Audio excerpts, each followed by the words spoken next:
known or studied a lot about sustainability, and one of the reasons we decided to do this lecture series, or my reasoning, was I wanted to learn more about sustainability and share what I learned with the public.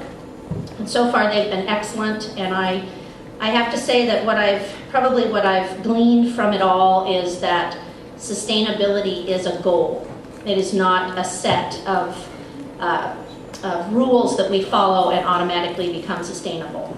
So the more I've learned through this lecture series, the more I've found there is to learn and know about it.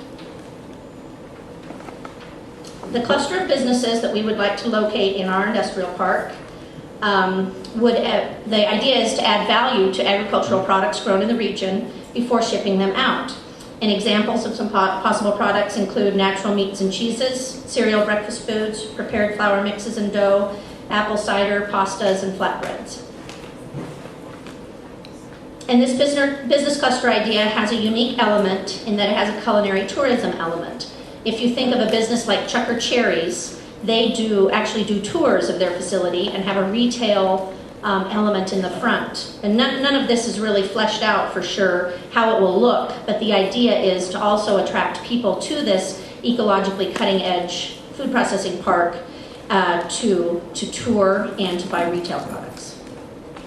We also are going to develop a business umbrella marketing program, something like Blue Mountain Fresh or Blue Mountain Certified, that businesses that were interested in participating in could do so, and we would help them market their products. So what is our progress? We have completed a marketing strategy that we started in late 2007. Feasibility study was completed in June of 2009, and we submitted a grant and loan application to CURB, and found out on July 30th that we received authorization for the funding for $1 million. The $1 million, by the way, is a partial grant, $200,000 grant, and an $800,000 loan, zero interest loan, that's a nice interest rate. And we would have a 5-year deferral before we had to start paying it back. So the $1 million would be used to purchase land and to install the first phase of infrastructure in a 4-phase plan. And then, of course, we will have to continue seeking funding to finish the additional phases of infrastructure and build buildings for the businesses that we will recruit.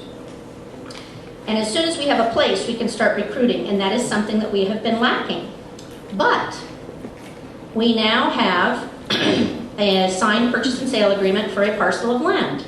It's a 28-acre parcel on the west end of Dayton that our feasibility study identified as the best location for this park. It is in the urban growth area. It has access to city water and sewer, is adjacent to the port-owned rail line, and has Highway 12 frontage. The purchase and sale agreement is signed, and the Port Commission has ratified the agreement, but we have not closed on the property until conditions of the funding are met. Those conditions include a cultural resources investigation, which the Confederated Tribes of the Umatilla Indian Reservation is conducting as we speak.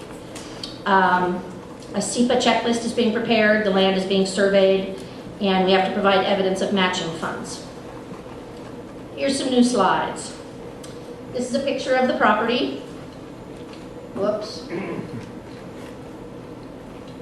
Oh, stop. Okay, so there is downtown Dayton, right here. And so here it is at the west end. The round church is right here. The Valley View Trailer Park is right here, the other end. This is a conceptual site plan at full build out, and I stress the word conceptual because that's all this is a concept. Before any of this can happen, we will be required by the planning department to do what's called a binding site plan, in which we would have make plans for the property and have a public process in which people could give comments. And that plan would then be used moving forward to develop the property. I had to ask the question. I thought a binding site plan sounded very final, but actually I'm told a binding site plan is much more flexible than a long plat or a subdivision. So it's actually a better way to plan a development. That's with, let's see, I guess this is just showing some infrastructure. Even though we're planning to hook up to city sewer for our first phase, in the long run, we would really like to find a different way to process waste. We have been looking at anaerobic digestion and other methods to find a different way. You know, as it is now, so many of our waste go into the river, which is traditional, and we'd like to find a way to kind of address that. This is phase 1, which is what the curb funding will pay for in addition to the land. There's each of the 4 phases, kind of how they would be built out. 1, 2, 3, and 4, if it all works according to plan.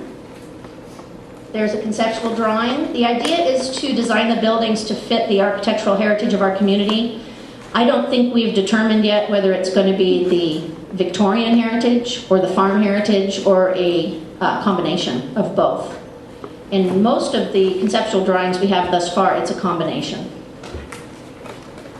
And these would be, let's see, well, that's okay. These, if you can see these have more like storefront looks on them, like downtown Dayton, whereas this building is more the farm look. And all of the buildings will be designed, I don't know whether it will be green built or LEED certified, but they will be designed in a way that is ecologically friendly. There's a conceptual drawing also done by USKH, that's the engineering firm we've been using, that shows kind of the combination of food processing and tourism. The jobs created by the food processing is really the goal. The tourism is just a byproduct of the original goal. So this is really about the jobs, but we're hoping it'll also contribute to Dayton's tourism effort. Okay, so on to our lecture tonight. Now I've lost my place on my sheet. The final lecture is October 22nd, and we will have a speaker that will talk about marketing a business and that sustainable equals profitable. And we will have a representative from the Washington State Organic Program here, a representative from Salmon Safe, which is another type of certification that a lot of wineries in the Walla Walla Valley are using. And Joel Huseby from Thundering Hooves will be here to speak as well. He couldn't make it to our livestock lecture, so we thought he apparently is a very good speaker, so we asked him to come to our next one. And there are links to videos of the previous lectures on YouTube, and if you go to bluemountainstation.com, you can find those links. Then I always have a disclaimer. Here's my disclaimer. Our lecture series is not meant to put down or criticize traditional agriculture in any way. It is an effort to learn more about the possibilities for the future without discounting the past.